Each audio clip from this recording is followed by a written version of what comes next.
ياسين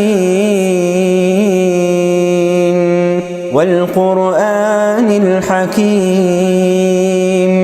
إنك لمن المرسلين على صراط مستقيم تنزيل العزيز الرحيم لتنذر